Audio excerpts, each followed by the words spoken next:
Dans Matthieu chapitre 28, au verset 18, il est écrit, Jésus-Christ s'étant approché, dit à ses disciples, tout pouvoir m'a été donné dans les cieux et sur la terre. Jésus-Christ dit tout pouvoir.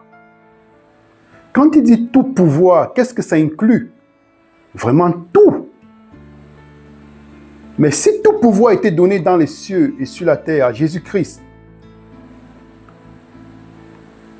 combien de pouvoir reste-t-il à l'ennemi? Zéro pouvoir, ça veut dire aucun pouvoir. Est-ce que ce n'est pas une parole réconfortante?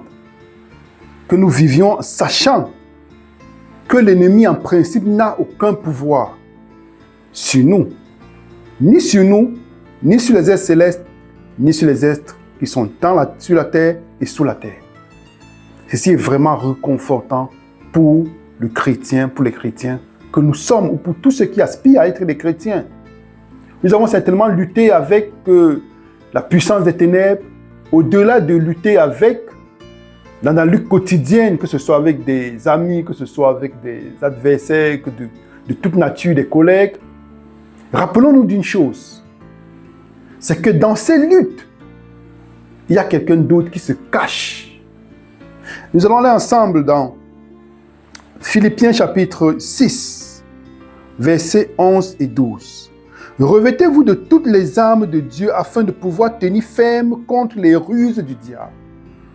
Chaque fois que nous sommes dans un combat, rappelons-nous, ce sont les ruses du diable. Verset 12.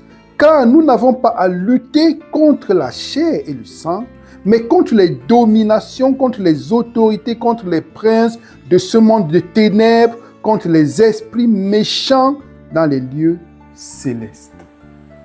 Et le combat est spirituel, le combat n'est pas charnel, comme nous dit la parole. Mais rappelons-nous, tout pouvoir a été donné dans le ciel et sur la terre à Jésus-Christ. Qui donnera encore le pouvoir à l'ennemi? C'est vous et moi, par nos choix, par notre libre arbitre. Il faut qu'on ne doit plus être au niveau où on doit donner la faute à tel démon, le démon de la paresse, le démon de ceci, de cela, le démon du mensonge, le démon... Non. Frères et sœurs en Christ et amis, c'est l'homme qui utilise son libre arbitre. Parce que Dieu a toujours laissé l'homme avec son libre arbitre. De pouvoir choisir la lumière ou les ténèbres. Pourquoi? Parce que Dieu est amour et l'amour demande la liberté. Donc, et Dieu, Jésus-Christ nous dit, tout pouvoir lui a été donné. Voulons-nous donner du pouvoir à l'ennemi par nos choix? Mais rappelons-nous dans le combat est spirituel.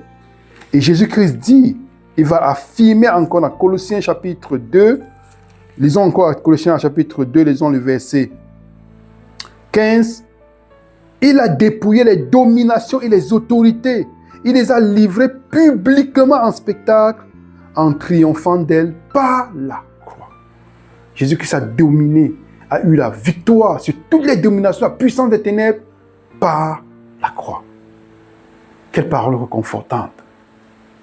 Et Jésus-Christ nous demande d'entrer par la foi dans le combat en revêtant les armes du chrétien pour pouvoir combattre.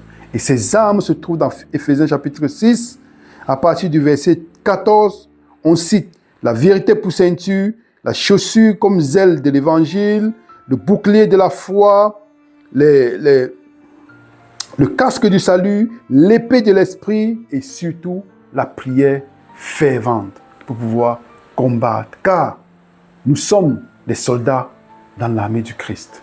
Que l'Éternel vous bénisse et nous bénisse en toujours rappelant que chaque fois que nous sommes tentés, chaque fois que nous sommes dans un combat, rappelons-nous que nous ne luttons pas contre la chair et le sang, contre Jean ou contre André ou contre Luc, mais nous luttons contre la puissance des ténèbres. Et rappelons-nous que Jésus-Christ nous a dit dans Colossiens chapitre 2, verset 15, qu'il les a livrés en spectacle et a vaincu d'eux par la foi, par la croix, tant pour moi. Et il a vaincu, Matthieu chapitre 28, verset 18, il dit, tout pouvoir m'a été donné dans le ciel et sur la terre. Nous voulons nous donner la gloire à l'ennemi, voulons donner le pouvoir à l'ennemi, ou l'autorité à l'ennemi. Ça, c'est notre libre choix. Et nous devons accepter ou donner le pouvoir à l'ennemi, ou donner le pouvoir au prince de la lumière qui est Jésus-Christ, par nos choix. Que l'Éternel vous bénisse et nous bénisse en Jésus-Christ, notre Seigneur et Sauveur. Amen.